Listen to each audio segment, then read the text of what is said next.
It was cold, possibly below freezing when he left his house that afternoon.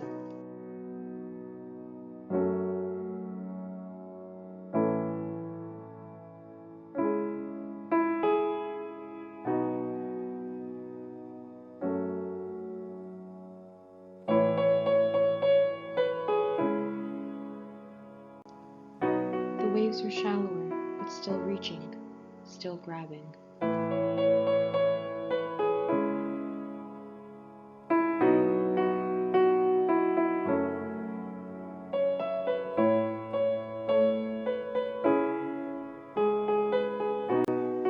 He stood there for a moment and started to take off his shirt.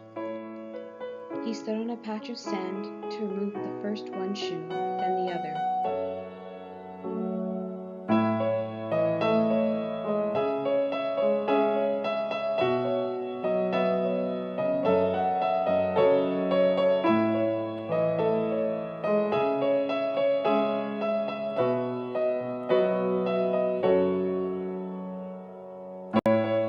And then, "I'm ready," he whispered to himself.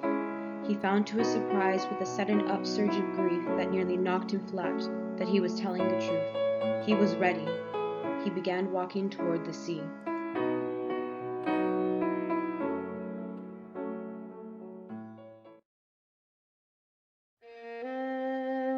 His feet, almost blue with cold, went numb as they stepped further into the ocean. He was so cold now that he felt as if his skin had been dipped in acid. Another wave came, larger than the last, and he had almost lost his balance. Another followed that. He wouldn't be able to stand for much longer. Then a wave came, larger than any before, engulfed him, plunging him under the freezing water. He fought, even though this is what he originally intended. But it was too late. There was no going back. Here was the boy drowning. First crack of his shoulder, then his head, against the sharp rocks. No return, no chance. He dies. He seems to be lying on a concrete path that runs through the front yard of a house.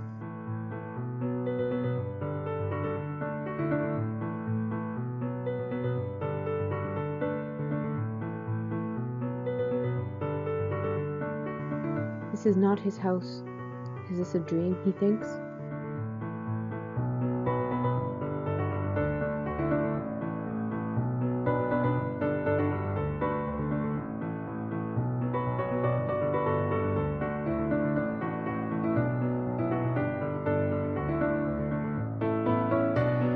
There are no lights on inside, and no sound.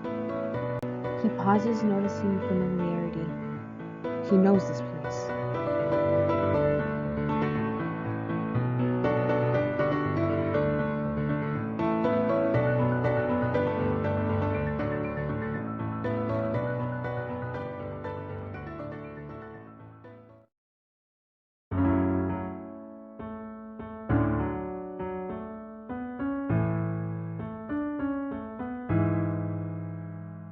He begins to feel an extreme thirst and tries the tap.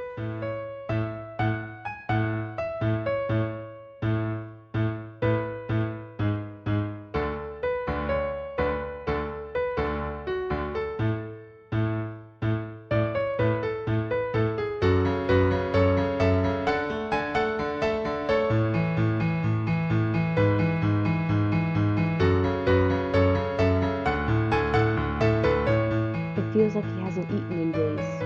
He tries the cabinet.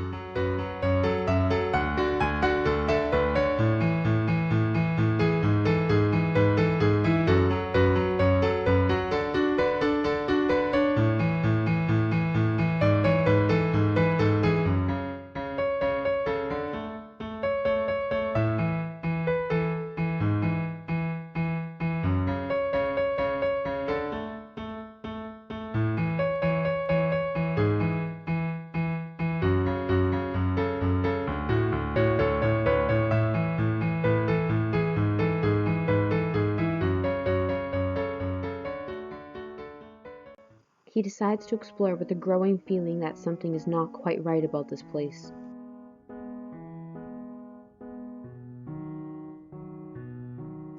He notices the tape on his arms and legs and quickly rips it off.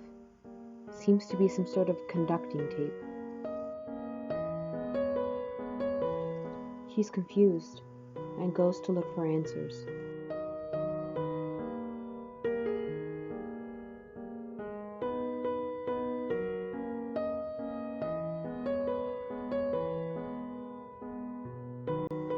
Suddenly realizing he is alone. No cars moving, no birds chirping, no other people around. This must be hell, he thinks, but he also figures there has to be more than this.